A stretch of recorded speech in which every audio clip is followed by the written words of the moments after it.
Hello, all. My name is Erta the Wanderer, and I've come out of the jungle today to talk with one of our most pristine generals, the Great Lizard Wizard. How are we doing together today, Wizard? I'm doing all right. Keeping busy.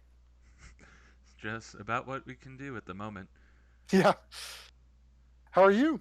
Ah, well, very busy in the real world, but for the most part, all is well. Well, for quite a while now, we've been having a few requests on how to play and how to fight the Slaves to Darkness army. Mm. Yep. The thing is, they're kind of unique. They're one of the few armies, I guess you could say Stormcast can do this in the same way, but they are available to. They're one of the true soup books of AOS. Yeah.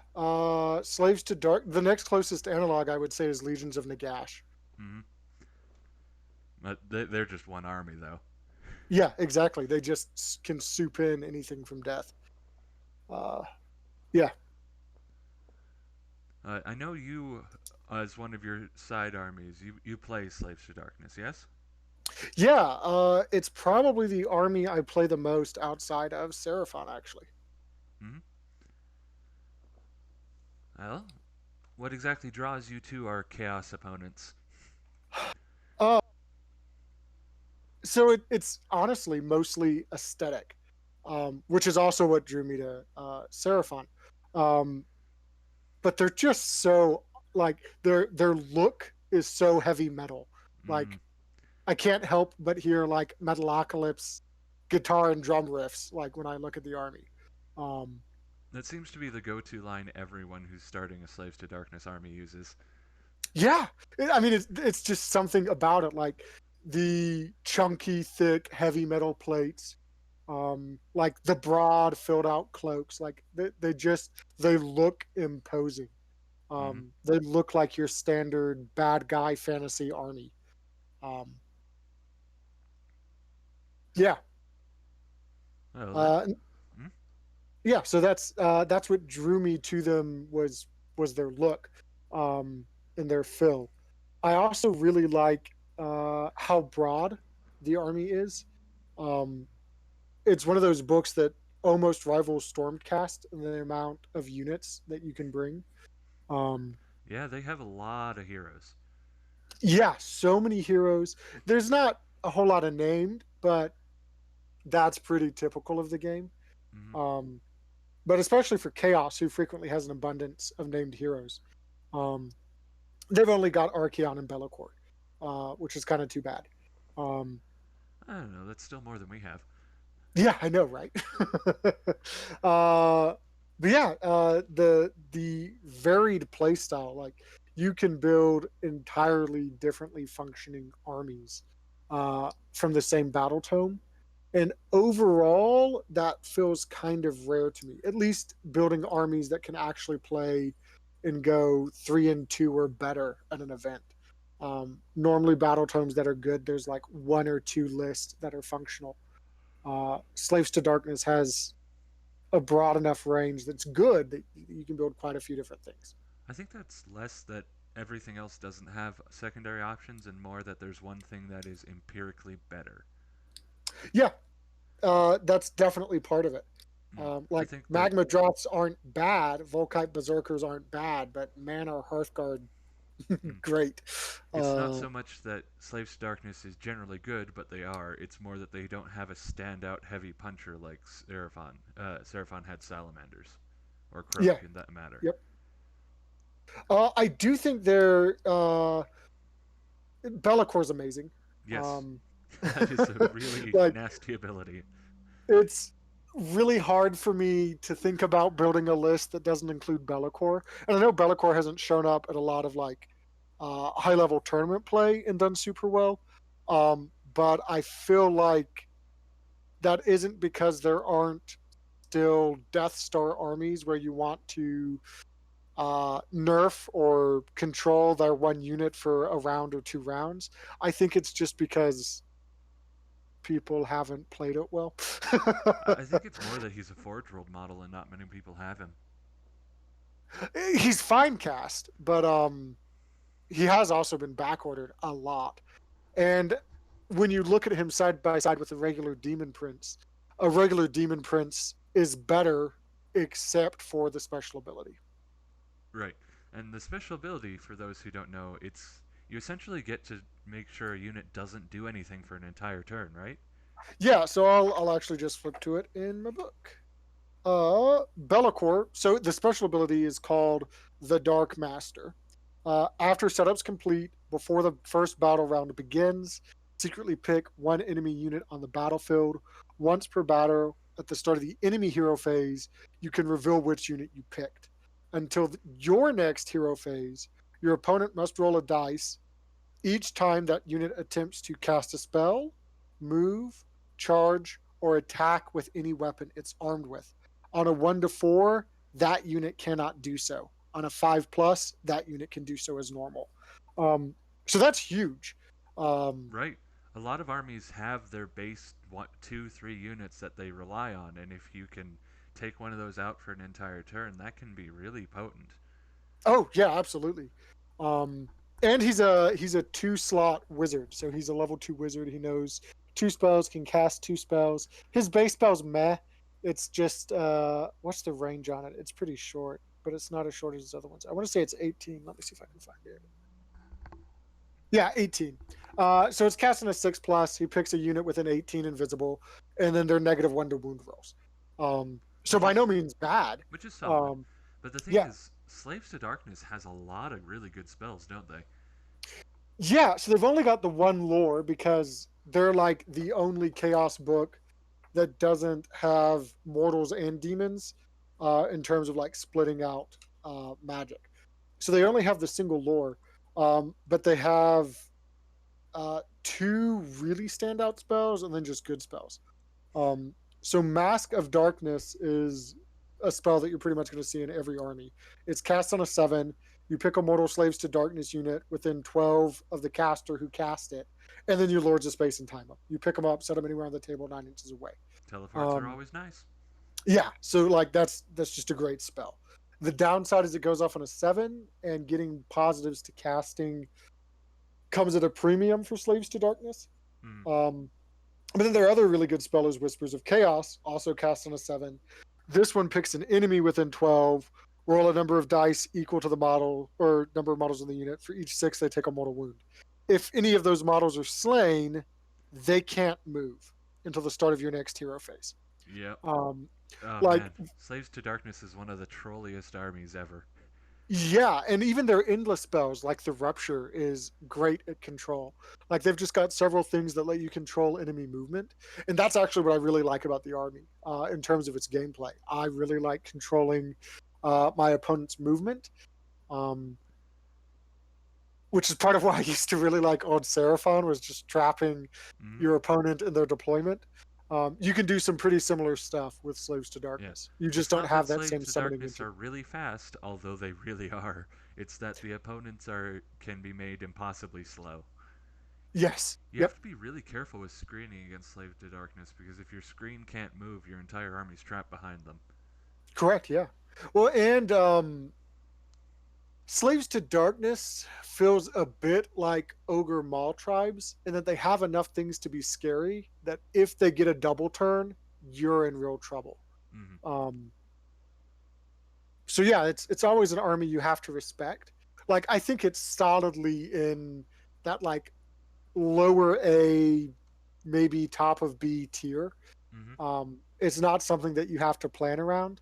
But if you're playing against a good opponent who's playing Slaves to Darkness, you have to respect them. Yeah, he can knock Um, you out really easily. yep. And they have like just generally universally solid stat lines. There's a lot of 3s and 3s or 4s and 3s. Mm. There's a lot of 4+ armors, a decent number of heroes with a 3+ armor and some good wounds. Like they're decently tanky, decently punchy, really good access to rend. Yep, You they can they put can rend on almost anything.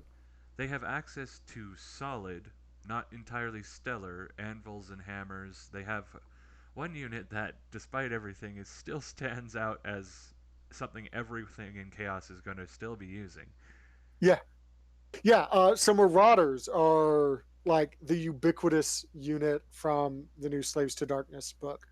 Pretty much anyone that's running mortals in chaos is gonna have 40 to 120 of them. Um, they're just that good. They are Uh, amazing. In one of the sub factions, you can bring more on the sideboard. They have that impossibly good charge where you take yeah, your lowest dice and make it a six. So the lowest you can roll because I think their banner gives them +1 to yeah, charges they've got is a an musician that gives them +1. 8. Yeah, They can't um, fail an 8 or less to charge. That's impossible. yeah. So they've got like an almost guaranteed chance to, like, if you get the spell off to teleport them 9 away, it's almost certainly that they're going to make it. What makes Chaos Marauders particularly great, though, is they're 2 attacks each. They're on 25 millimeter bases, And they so have they're 2 each weapon, don't they? they've only got, well, you can, but that one's only 1 attack each. Oh, okay, yeah. Um, so I generally always take the hand axe and shield. One, because it gives you +1 to save. Um, two, it's double the attacks. So even if you're fighting in 3 ranks, it's not as good as fighting in 2 ranks with double attacks. Like, But I still don't know more what they're than two doing with the ranks. flail. The one thing you get out of the flail is it's fours and threes instead of fours and fours. Um, it is fours and fours, 2 attacks, no rend, 1 damage. However, if the unit has 20 or more models in it, you add 1 to hit rolls. So now you're threes and fours. And if it has 20 or more models, the weapons have rend 1. Um, So it's just a solid stat line, and Slaves to yeah, Darkness already can buff stuff up pretty heavily. yeah. And it's only 140 per 20. So 140 for the 20. yeah, the coming units are or it's 160. It just got upped. Oh, that's what Um, I thought because that makes them yeah, as cheap as skinks. yeah. They used to be back when you could take them in units of 10. They were the same price as skinks. But they didn't have the whole barbarian hordes thing. They had a way worse rule that was called the same thing and almost never worked and wasn't worth it when it did. Fair Um, enough, but still, but that's but great. yeah, now they're great. Hmm. And Uh, yeah, they're going to be poached in almost every army as main footline troops. yes, They're better than Khorne Reavers. They're way better than most of what Slaanesh can field. yeah. Well, and yeah, they just plug in great with Slaves to Darkness plays well with all of the Chaos Gods if you're wanting to run Mortals. Because in addition, they've got 3 battalions that are like Slaves to Darkness battalions. And then there's 4 battalions that are Slaves to Darkness and a Gods battalion. And they're all bring 1 hero that's mortal, Slaves to Darkness, with this Nurgle or with this keyword. And then whatever the God's number is. So Nurgle's like 7 other mortal Slaves to Darkness units with a Nurgle keyword or whatever. So you can build really flexible 1 drop list that it doesn't even matter what the bonus is because it's a flexible 1 drop. Mm-hmm. Um, so And yeah, yeah, that's the they're main reason people take battalions nowadays. yeah, exactly. It's an extra artifact, which they have decent artifacts, and it's a 1 drop. So that yeah, they've got everything they need to be pretty competitive. Mm-hmm. Um, their allegiance abilities are pretty solid. Um, their base allegiance abilities are Aura of Chaos. So they if you're playing Slaves to Darkness as well, you have to take what's called a Damned Legion. So it's just one of the sub factions, and I really like the way they actually designed their sub factions. Mm-hmm. Um, so instead of having a sub faction where it says take this sub faction, if your general is X or whatever, this is his command trait, you have to take this artifact. They didn't do that. They basically built 4 separate allegiance abilities. Said you have to take a sub faction. Here's the allegiance abilities. It may or may not come with a command ability, some other stuff. And then here's 6 command traits and 6 artifacts for each sub faction. Yeah, they're So I spoiled for love that. choice. Yeah, it's like phenomenal. It's easily the best design I've seen out of Games Workshop for sub factions. Um, Even if I don't like all the sub factions, like that build structure, that to me is the standard all other sub factions should aim to meet. Um, but their base allegiance abilities are Auras of Chaos, which basically just provide, It's um, a wide range area buff. That yeah, it's a 12-inch area for your uh, general or yeah hero, and it provides a buff based on your keyword. and Um, all of them are solid buffs. Yeah, Slanesh is the only one that I'm kind of meh on. True, Um, but that's n- yeah.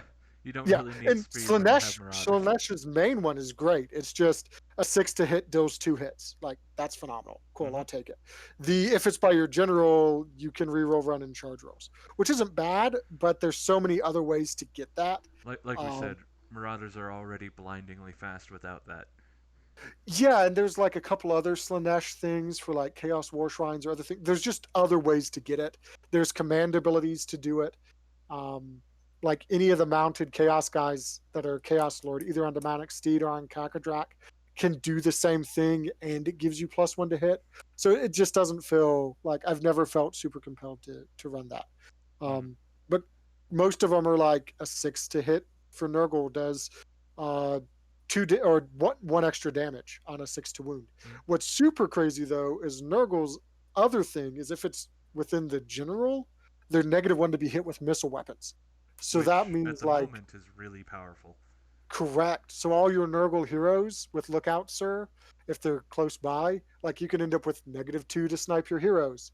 That's massive. Hmm. And -1 to hit all your other units. Like that's it's hard to state just how important that is. Um, Even against us, like against Seraphon, like stopping our skinks that much more. Yeah, I mean, Um, it drops our skink damage in half, yeah, and exactly, because we're looking for that mortal wound on the wound side. mm, Um, yeah, and uh, yeah, like our salamanders that drops their damage by 8, I believe, and yeah. yeah, and collagen overlords where they mostly hit on 3s and 4s with very little ability to buff it. That really hurts their damage output. Well, especially since KO is frequently relying on hero sniping. Now you're at -2. Oof. Like those cannons normally looking for fours or having to find sixes. Mm. Um, yeah. Yeah, it doesn't At least really if they're hurt. doing like the Great Cannon or whatever. But Mm. yeah, It doesn't really hurt cities because they are made out of +1s to hit, but yeah, everybody yeah, else, yeah, everyone else is struggling. yep. Uh, so they're just a solid army. Zinch is the other one that's kind of meh. It has potential for sure. Mm. So Zinch's aura just lets you reroll save rolls of 1. Most of the stuff in the book, if it has a 4+, there's already a really good, solid, easy way to give it rerolling all of its save rolls through the Chaos Sorcerer Lords Mm-hmm. or through a prayer or something else. So rerolling ones doesn't matter. Or if you're The warriors, they just do it. They just do it. Yep, they just reroll because they're 10 or more. Yep. And then the Marauder units, you're like, well, I'm already a 5 up. Chances are what you're hitting me with is Rend. Do I'm I not getting really a save care to anything. save 1/6 more of the damage? Like, they're Marauders, they're going to be dead anyways. Yeah. Plus, they want Um, the corn bonus because that's makes them hit harder. exactly, exactly. So the Zinch one's the only one I'm kind of about. However, the general aura for Zinch potentially matters for us because it lets the units ignore spells and endless spells on a 5+. Um, so Yeah. specifically against like Lumineth Realm Lords, Disciples of Zinch, Seraphon, um, Zinch has definitely become more viable as an aura for Slaves to Darkness. Just because 3 of the top armies are spell based and endless spell based armies. Mm.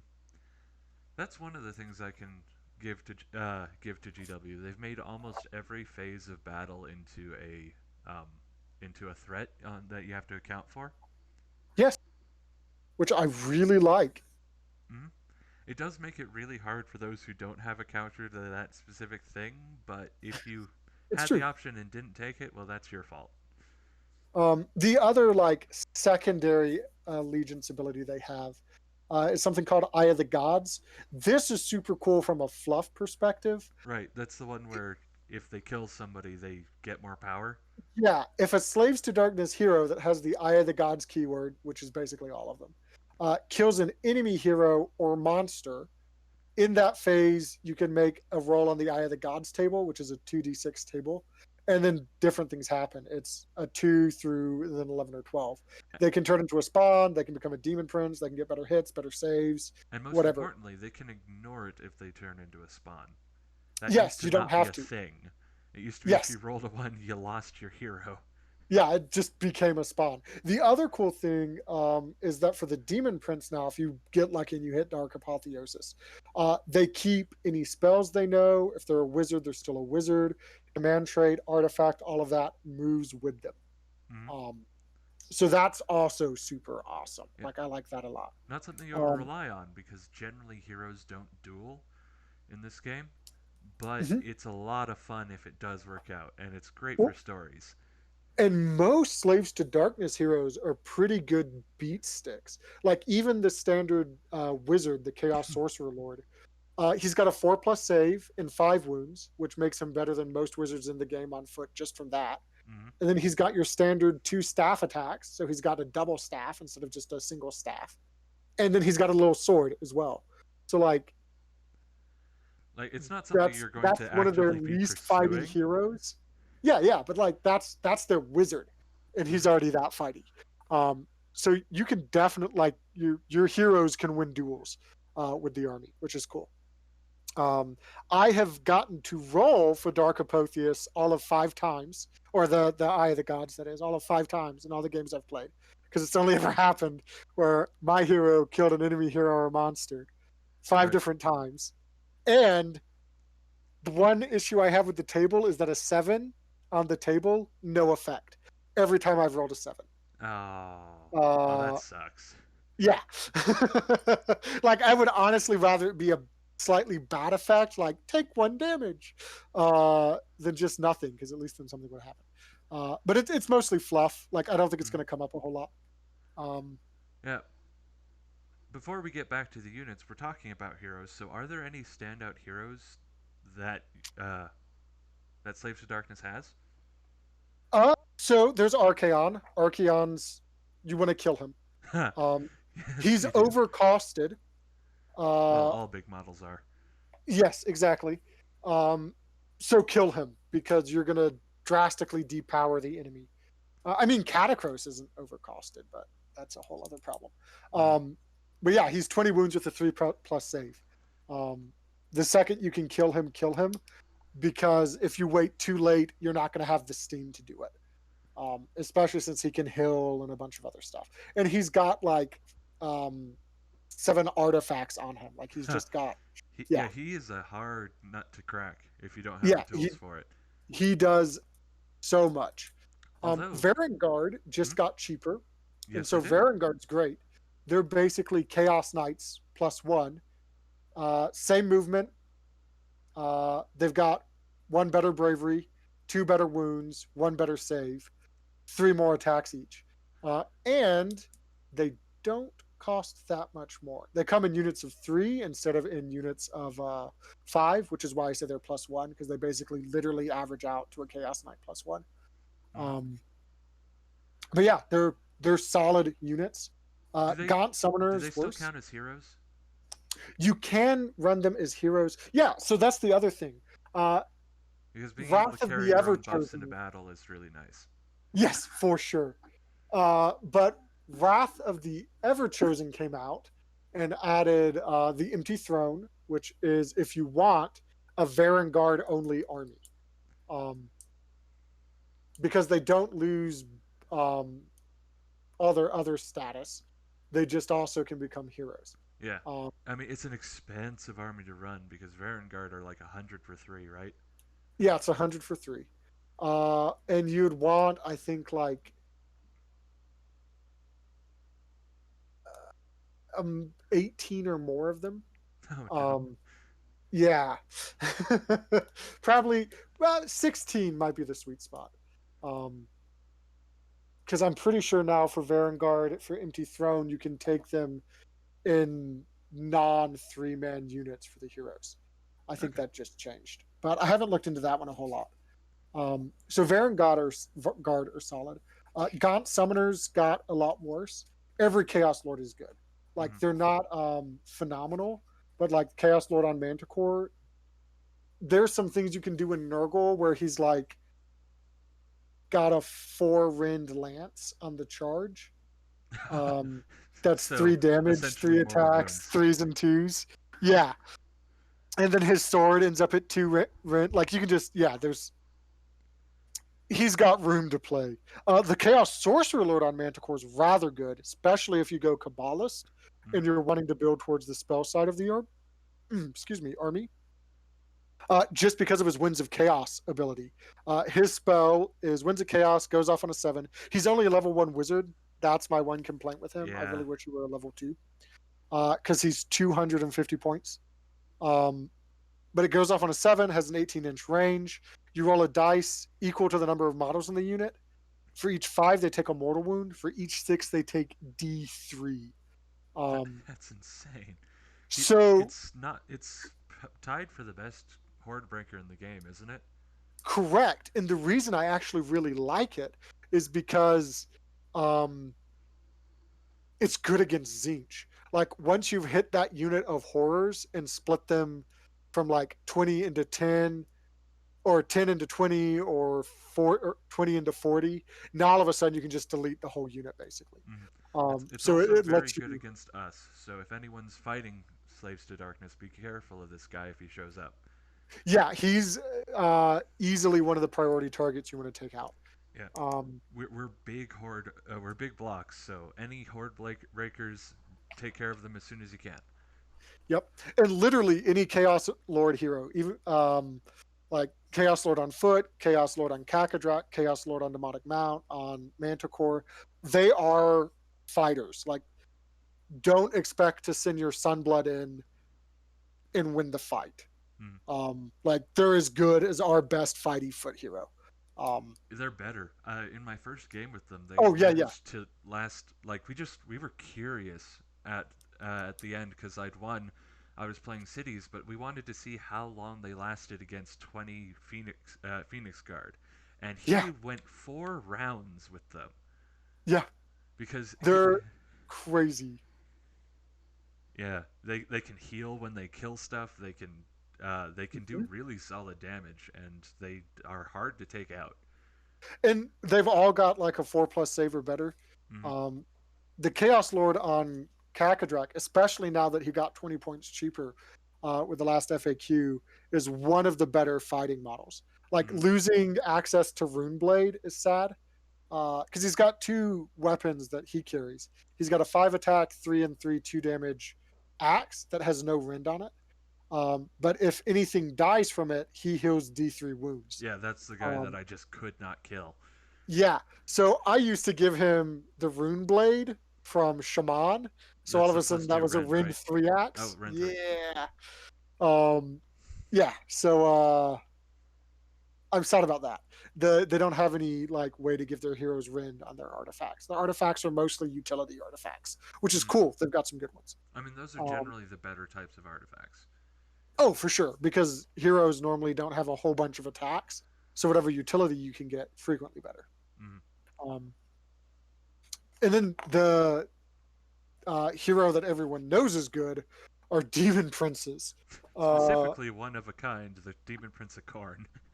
yeah, and Demon Prince of Nurgle before, like Demon Prince of Nurgle was changed within like a week of him coming out Oh, that ability is because so broken. yes, and it's still good. Like It's still good, but being able to completely kill your own unit by attacking someone else, and it's not even hard to do. correct. Yeah, it was actually broken. I think now it would be okay if instead of D3 it was just one mortal wound. Mm. For those of you if you don't know, the each demon prince, if it has or it has to take a keyword other than undivided, so it has to be Korn, Zinch, Nurgle, Slanesh. If you do that, it then impacts which command ability you have access to. The Nurgle is bloated with blessings, and how it reads, like before FAQ, is you pick a Nurgle Slaves to Darkness unit that's wholly within 12, and then whenever they are hit with an unmodified hit roll of a 6, the unit that hit them with that 6 takes D3 mortal wounds. Um, Right. now it's been changed to any, so it only happens once. They just take D3 as long as they roll a Right. 6 Instead of like because every most 6. units take and it wasn't even melee. It accounted for ranged units as well. Correct. Yeah, yeah. Yeah. It For doesn't any specify melee. bucket of dice, because like our skinks who roll like shoot, 80 shots. Yeah, Yeah, that means that for 80 shots, you're taking on average 24 damage back. yeah, it's crazy. Um, I I ran it twice up at our club when it came out. I want to. This was back in November. Um, and once was against one of my friends who has a Beast of Chaos army. That's a Despoilers army, Mm-hmm. and he killed both units of his uh, Ungor Raiders. Like Mm-hmm. killed both of his Yeah, units just trying killed them outright because yeah, yeah, yeah, and which is on him, right? Like, okay, you did it once. Yep, now you understand how yeah, it works. And then he like did it again. So that I didn't feel bad about. yeah, The the other was first against a Bone Splitters army that was doing the Cunninruck, and they killed all of their arrow boys. yeah, Um, like I was the first thing that popped into mind when I did that is oh, this is an instant fatal counter to Daughters of Cain. oh yeah, yeah. They cannot attack without losing the unit. What I wanted and never happened as an interaction. This is a side how I always get sidetracked. I really wanted the double fight twice upon death Skaven blob to Mm. run into a kill you Nurgle blob. Like I don't know, I just thought that would have been funny. That Like would have they been just both hilarious. explode. Boom. Yeah. But yeah, So it's not that way anymore. It's a lot better. yeah. Now I think the meta has evolved enough that you could get away with it doing one mortal wound. But I understand why it is what it is. Yeah, even Um, then, that would just be feel oh, so it's bad to amazing. play against. The Nurgle would be the only thing to ever play for Slaves to Darkness. Yeah, and as Um, we know from Ozark, that's not a good thing. Correct. The one that's really good now is the Corn Demon Prince. His command ability makes it so that all enemy run, charge, and move rolls uh, made within 18 inches of him are halved. Which is insane. Yeah, so your movement's halved, your run rolls are halved, your charge rolls are halved. Uh, Super good. yeah, he's very good. So, and you're likely to see him in everything but Slanesh armies because he can ally in to everything but Slanesh. Correct. And He's like the contorted epitome. mm, Used to see that show up in like pretty much every Chaos Army when it came out. Corn Demon Princes, they can plug the same way. but yeah, it's just that good, and he's not all that much considering what he does for you. No, he's 210 points. He's got a 12-inch movement with fly, a 3+ save, 8 wounds. Both of his weapon options are solid. The axe is better, um, but they're all good. Mm, yeah, if you see him on the field, he is one of the primary targets. The only thing worse would be the above mentioned Manticore wizard, Yeah, yeah. or mm, maybe Archeon if you can, but the Demon Prince is keeping you from getting to him. Yeah, and I try to snowball whenever I'm playing because it reduces enemy options. And this is just a tactic I use in general. In terms of what's priority to kill, I normally start with most achievable and go from there. Mm-hmm. So a good example in the current meta is Lumineth Realm Lords. Don't worry about Techless right away. Kill the Cath Caller because that you will kill, and it does so much for their army. It does, especially against us. And then start working on Techless. Or they're Sentinels. Like you've killed the Cath Caller. The next killable thing, if you can access them, is Sentinels. Yeah, So don't overreach just to get the thing that you think is the most dangerous. Kill what you yeah, can. yep. So yeah, definitely go for like because the honestly the Chaos Sorcerer Lord on Manticore, because he's got a 4+ save and 12 wounds, is about as killable as an 8 wound 3+ save Demon Prince. Um, so yeah, like go for those. Go for the Chaos Sorcerer Lords. Mm-hmm. Um, you definitely want to be killing heroes for Slaves to Darkness when you're playing against them. That Same for seems the to be yeah, universal. They are. It's not as important to kill heroes in this army as it is elsewhere, but it is very important. yeah, and you want to rob those auras of chaos from them. Mm-hmm. Um, so yeah, and they're cool because their heroes have a lot of freebies as well. Um, Similar to how Seraphon has a lot of freebies. Like you bring a Skink Star Priest, he's just got this free automatic stick. Mm-hmm. Starseer, free automatic stick. They've got that thing going on with Chaos Sorcerers. They have Oracular Vision, which just says pick a unit that's near them. They can reroll save rolls, um, which when you generally have a bunch of 4+ save rolls, Is you actually double the really powerful. effectiveness. Yeah. Um, and there's ways to get a +1 to save through a Chaos War Shrine. Hmm. Um, Uh, Speaking of which, the unit everyone wants to run but have to run Marauders is Chaos Warriors. okay, so I'm going to be fully honest. I love Chaos Warriors. Everybody does. They just look Like, cool. Everyone wants to run them. I like them on the table as well, though. Oh. Um, So I used to play Corn. Corn was the first Chaos army that I started. And this was back with the old book before Chaos Warriors were better. Like Chaos Warriors are better now than they used to be.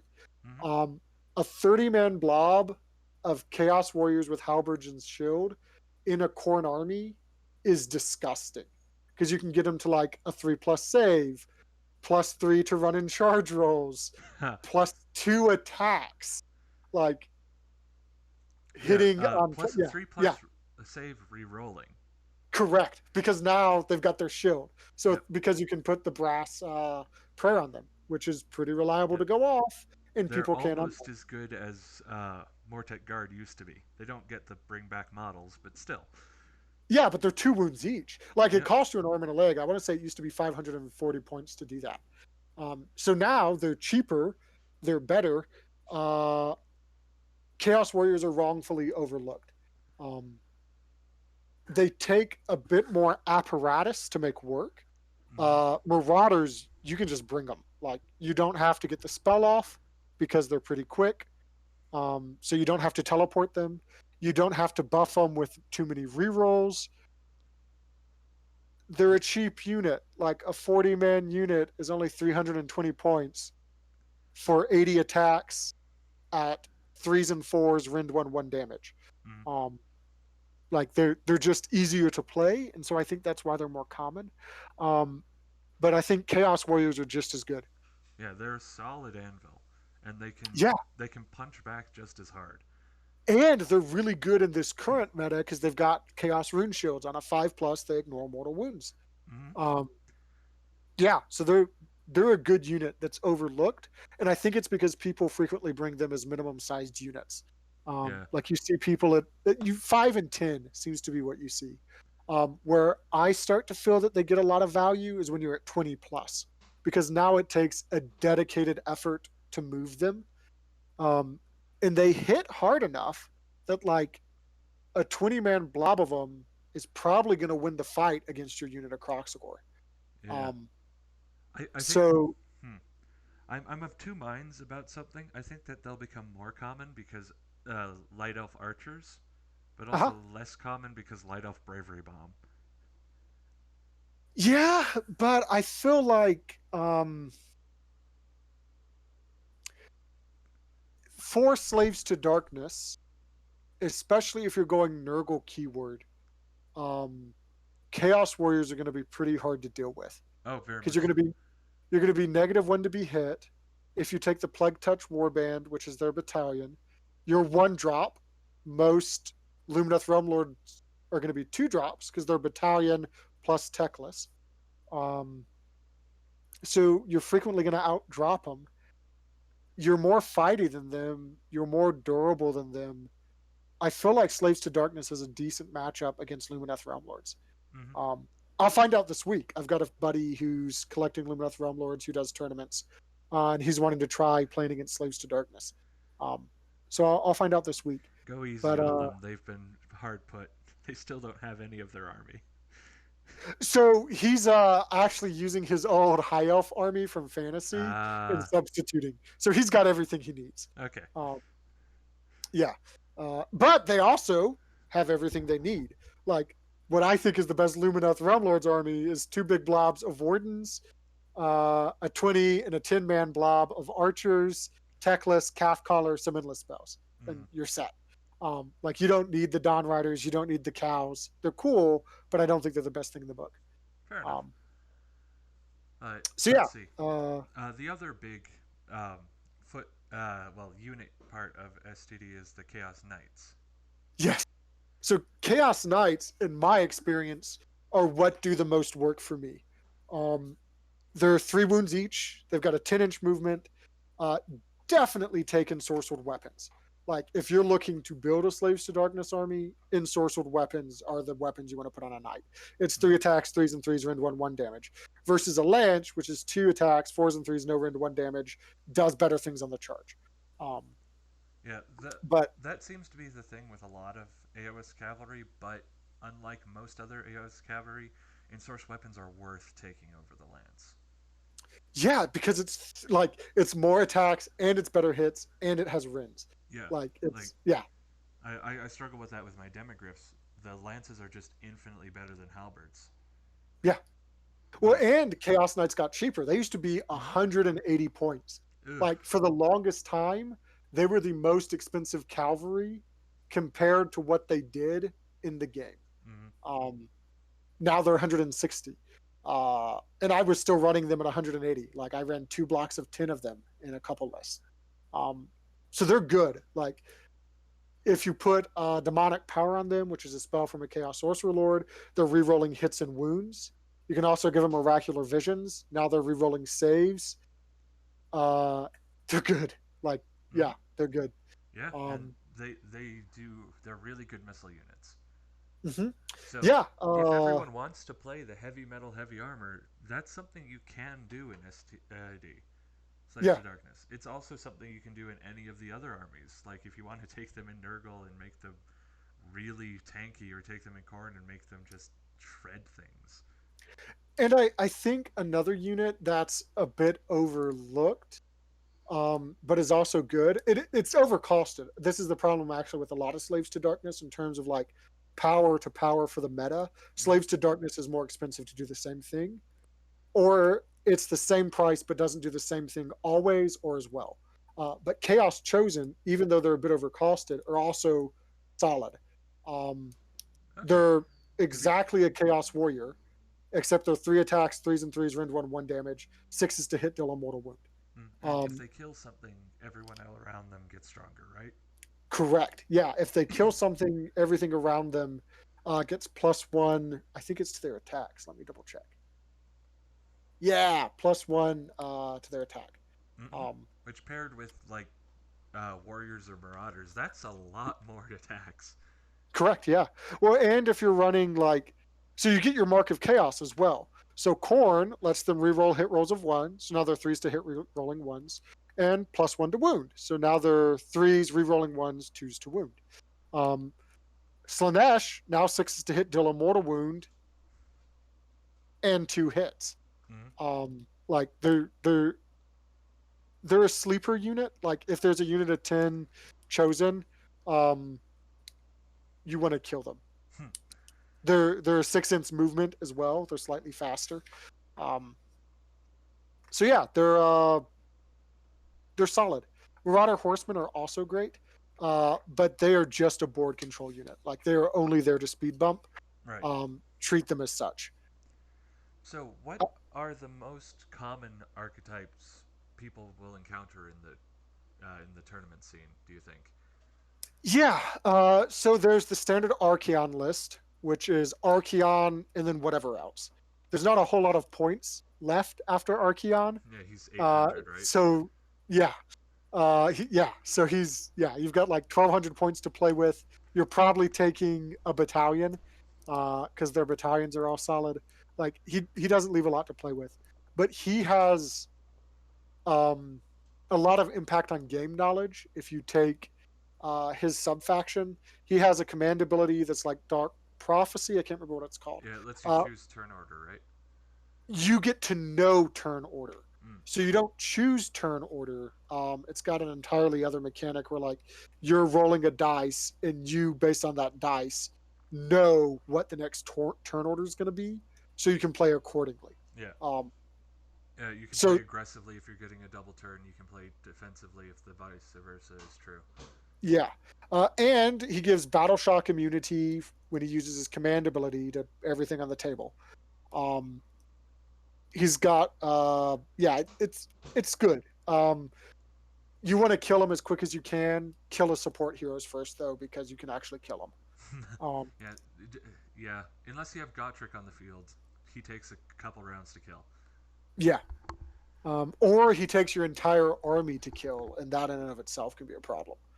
Mm. Because that means you had to get everything in range to kill him, and now that's where they have to be, and it causes a bunch of other problems. Yeah, at that point, So just kill all of his minions. He's that's only 8 pretty level. typical. Um, it's probably like 30 to 40% Archon list because it's Archon, he's cool. And then a mixture of the other things. The next greatest percentage, though, is definitely going to be Ravagers, um, which is actually like this in terms of list building, I think, is one of the most fun to build armies for. They get to have a general Oh yeah, they're and the general hoppers. exactly.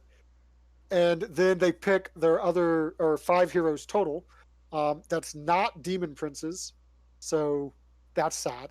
And they also get to have one of the um, command traits, which is always active, Hmm. and then you choose who's going to be your general. Which So means this you can becomes switch the general aura around. correct. You can change which where you want your general aura.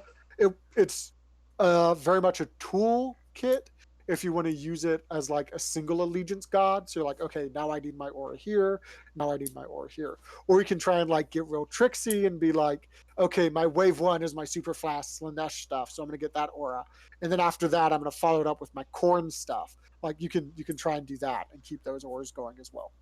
Hmm. Um, but the other big trait of the Ravagers is that whoever is your general has access to a unique command ability, which lets you summon either It's 10 called Chaos hordes. Marauders. Yeah, rally the tribes. So good.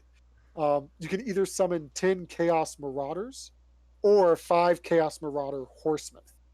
They have to be 9 inches away, 6 inches from the table edge.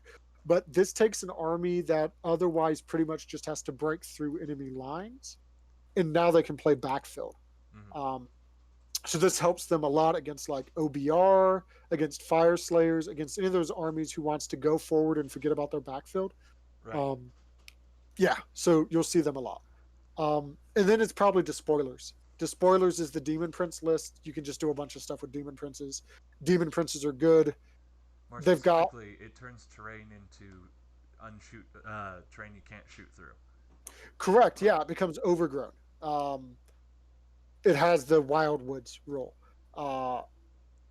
which is crazy awesome, but won't help them against Lumineth Realm Lords or a couple like KO because KO flies, and it won't help them against Seraphon because you can just gift at the heavens and now they fly as well. Hmm. Um, so it was better. Now it's meh. Um, like it's still solid, um, but it's not as good as it used to be. Um, and they heal like whoever their demon prince general is, they get a 5+ save against wounds and mortal wounds. They heal D3 wounds at the start of each hero phase. Um, they're cool. You can definitely build like a monster list with the spoilers if you want, because monsters also heal D3. Um, they also have Helm of Many Eyes, which is an artifact. And it lets the bearer and their mount, looking at you, Chaos Lord on Manticore, fight at the start of the combat phase if they charged. Oh, Um, okay, that's fun. So they have activation wars potential. yeah. So yeah, that makes them solid because you can like charge in a Manticore Lord and 10 Chaos Knights and delete something. Um, I managed to kill a 30x block of Mortek Guard without being able to reach their Harvester. Uh, like I got lucky because I think I That was sounds running. like you got lucky. Yeah, I was running Nurgle, and it wasn't until like their second round of combat. Like it was 2 rounds of combat, but still, like being able to get through that, um, they're solid, uh, and it's a great artifact. Uh, Anytime that like you have a behemoth that's a combat behemoth, it feels like you're always like, okay, well, I can really only use this when there's only one combat I care about, because otherwise he's going to take a bunch of hits and get tiered, Hmm. or I'm going to lose models from the other unit and they're going to lose attacks. Um, so yeah, it's a solid artifact if you want to one monster list. All right. My favorite, however, is the Kabbalist. It's the only way to get positives to casting, Yeah, and you kill Slaves to models Darkness to is get really bonuses. good Yeah. spells.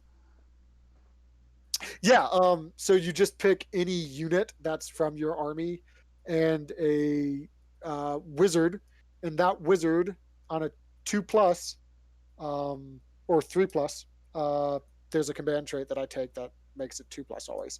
But on a 3+, you kill D3 models from that unit, and then you can do two different things. You can either add one to casting for each model that died, or you can move an endless spell that many inches, which means it triggers predatory endless spells because Yep. predatory endless spells do their thing after they move.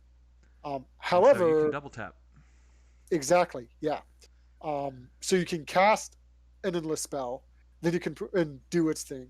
Then you can perform a ritual, and then move the endless spell and do the endless spell again. Or you can turn an endless spell that was being ignored into being important again. Its flexibility. I've used Ritual of Corruption all of twice, which is the endless spell moving one. I almost always use Ritual of Bindings, which is or Sorceress Might, which is the positive to casting. Um, Because you need it it's nowadays. Yep.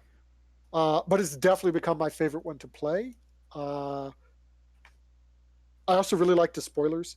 Um, Ravagers just felt like bad Seraphon, if I'm being honest. Um, but that was back when it came out. Like now, it would definitely be different enough because we're not summoning to the extent that we used to be. Um, Yep. yeah, so I'll have to give them another go. But I think Ravagers and Archaon are probably what people will see the most, and then One after that, one the because he's spoilers. fun and good, and the other because it's really good. Yeah, yeah. Um, and the Archeon list is like solid B tier. It's not their best army, but you can definitely still go 4-1 and 5-0 if you get lucky and it's a big enough event. Um, but yeah, Kabbalist I think is the one that's actually the scariest because they can actually get their spells off and their spells are potent. They Mm-hmm. have really good artifacts. So there's two artifacts that are standout. If you're playing against Kabbalist, whoever has the Infernal Puppet, you want to kill it ASAP because they're going to select Croak. What the Infernal Puppet does is once per battle in your hero phase, you pick an enemy wizard within 24 inches, invisible. In the next hero phase, each time that wizard attempts to cast a spell, they take D3 mortal wounds before the casting roll is made. If they're slain, the casting attempt also fails. Yeah. That. Yeah. That hurts. Yeah. So like, which is another reason I also like Kabbalist because you can take that artifact, you can hit Archaon with it, You can uh, hit Techless. you You can can hit hit like Arkin, you can hit Teclis, you can hit Croak. any of the Zinch Um, heroes. yeah, the Lord of Change, uh, Nagash. Like a lot of these things have mortal wound shrugs, but still, it's enough. And then they have Scroll of Dark Unraveling, which is exactly what it sounds like. It's an unbind scroll. You just automatically unbind, Mm. which is huge against like critical spell lists. Like one of the strategies for tech lists that's popular, getting a lot of traction, is bringing spell portals. You throw up spell portals, and then you throw out your 18-inch mortal wound spell um, through the spell portal, and you can hit a lot of the enemy army for D6 mortal wounds. Mm-hmm. So being able to just be like, nope, no spell portals, like it's solid. Or like, nope, Croak doesn't get Bellwind Vortex off. Now you can't reach me for a turn. Um, yeah, uh, I think they're really solid, and I'm hoping they start seeing more play. Yep. I hate But to do this to your baby, but is there anything we should know about killing them? oh yeah, so all of them are very much hero based. Ravagers, the command ability that lets them summon their horde units. Each hero can only use it once, um, and it always has to be the general. So you basically just have to preempt which general they want to have up next and kill it. Um, like that's your primary target. You want to kill their heroes ASAP, Mm-hmm. especially if that hero hasn't used that command ability yet. Um, and a decent chunk of the heroes that I see in Ravager's list because they want to take cheaper heroes because they want 5 or 6 heroes, um, are like the Chaos War Maiden and the Barbarian dude. They're like 5+ saves with 5 wounds. Or the Right. Exalted Hero of Chaos, which is like a 4+ save with 5 wounds. Which makes them They're all prime very killable. targets for croak spells, Exactly. or Comet's skink mortal Call, wounds. or yeah, any of those. So kill those for Ravagers, absolutely, ASAP. Um, that stops their whole plan because Ravagers is very much a delay and objective game. They're not quite as killy um, because they have to put so many points into their heroes. Uh, just spoilers, kill the Demon Princes. Hmm. Um, Demon Princes do so much lifting for that army. Uh, Kabbalist, kill their wizards. Uh, like, Yeah, pretty much find the keystone unit and target it. yeah, and that's pretty much the way every army is. I do find that with Slaves to Darkness, it's really easy to meet the 3 threat rule, which is one of the standard gaming theories at the moment for Age of Sigmar of always have at least 3 viable threats in your army, because that ensures that 1 or 2 of them should get to be effective. Yeah, for us it The would be game, croak and at least 2 skink blobs that are properly buffed. For yeah, exactly. yeah, Um, they have a really easy time meeting that 3 threat limit. Um, because you can take 2 units of Marauders and a unit of 10 Chaos Knights, and you're there. Um, yeah, so it's easier to defang them by killing their heroes than to defang them by trying to kill off all their units. Um, with the exception of Archeon, but yeah. yes, exactly. So that's definitely one of my advice for playing with them. Um, anytime, if they've brought endless spells, assume that the endless spells are important and save your unbinds for those. The other spells, especially if they're not Kabbalist, have such a high casting rate that without bonuses, they're probably going to fail Yeah, them. like a 7 up is a 45% fail rate, I believe. Yeah, yeah. Um, and a lot of them are really short range. So, like, if you see a wizard that's moving upfield, you want to kill that wizard because that means it has a spell that's like a 12-inch range and good. Or it's trying Um, to kill your movement with that one horde breaker. Exactly. And that's also, yeah, there's like it might not be a lot of damage, but it's going like they're moving their wizard upfield to get it in range, kill it. Um the army unfortunately has a lot of tells, like it's pretty hard to conceal information with. Mm-hmm. Um but it's not an army that you need to study. Like this isn't a S tier, A tier army that you have to have a plan to beat. But um Pay attention, play they're well, good you'll do units. fine. They don't have anything that's bad. Um except for all of their Kabbalist or cultist. All their cultists are bad. These are the Warcry units. Oh yeah, Um, I they're know all people 70 have. points. They're all trash. Yeah, I know people have seen quote unquote potential in like the iron golems or something, but no, they're all Yeah. expensive. They all do nothing. They're just no. Yep. It's just a Uh, shame. They look cool, so they make they great do marauder stand-ins. But the Mind Stealer Sphere Rings the Mindstealer Sphinx. Sphinx. Yeah. Uh, he's got a thing that's interesting. It's a 12-inch range. Pick an enemy unit. If you do so, your opponent secretly places a dice so that it shows any number. You do the same thing. You reveal it. If it's anything other than the same number, the enemy unit fights at the end of the combat phase. Yep, Um, it's so it's just essentially don't roll a one and type thing. exactly. But here's the thing: it's 100 points, so you're not going to see it. Instead, you're going to Mm. see an allied contorted epitome because it's 100 more points and it hits every unit in its range on a 4+. Um, like, but if you see the Stealer Sphere ranks, that's why they've taken it. They're taking it for the ability. Be mindful of it. Shoot it before you go into combat, or don't let them get to a hero phase because that's when they have to use it. Mm. Um, and there's a couple of other just like little tricky type things like that. Always kill a Gaunt summoner before he's got to summon. If you see Furies on the table, kill them with shooting because they have wary fighter. Um, That hurts so bad.